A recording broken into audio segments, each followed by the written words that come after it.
हिंदू धर्म में कई संस्कार होते हैं, जिनमें से एक संस्कार विवाह होता है। विवाह का अर्थ न केवल दो लोगों का मिलन है, बल्कि यह उत्तरदायित्व का वहन करना भी सिखाता है। भारतीय संस्कृति में विवाह से जुड़े कई रीति रिवाज होते हैं। कहा जाता है कि कोई भी शादी 7 फेरों और 7 वचनों के बिना पूरी नहीं होती है। साथ ही पति पत्नी का रिश्ता भी 7 जन्मों का होता है। लेकिन क्या आपने कभी सोचा है कि हर चीज 7 संख्या से ही क्यों जुड़ी हुई है? 7 संख्या का विवाह से क्या संबंध है?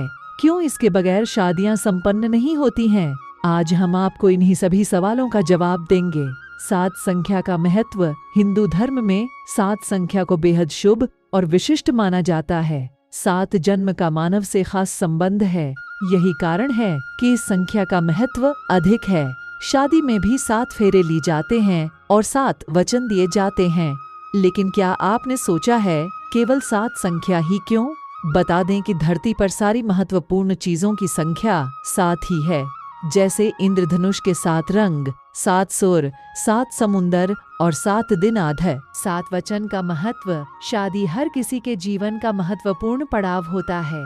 यही कारण है कि मुहूर्त से लेकर विधि विधान तक हर एक चीज का बेहद ध्यान रखा जाता है। वहीं शादी में 7 वचन से ही शादी पूरी होती है। वर वधु इन वचनों को का वादा देकर हमेशा साथ रहने की कसमें खाते हैं। हिंदू विवाह की स्थिरता का मुख्य स्तंभ इन 7 फेरों को ही माना गया है। 7 फेरे हिंदू धर्म में 7 फेरों को सप्तपदी भी कहा जाता है।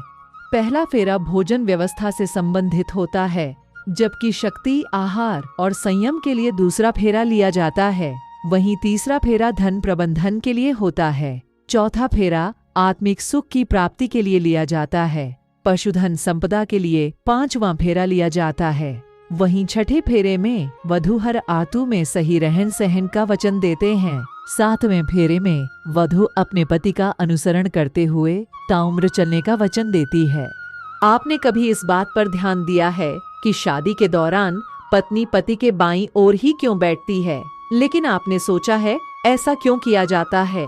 हिंदू धर्म में वधु को वामांगी भी कहा जाता है। वामांगी का तात्पर्य पति का बायां भाग होता है। यही कारण है कि हर वचन के बाद वधु कहती है कि मैं आपके वामांग में आना स्वीकार करती हूँ, जिसका मतलब होता है कि वर के बाईं ओर आने के लिए वधु तैयार है।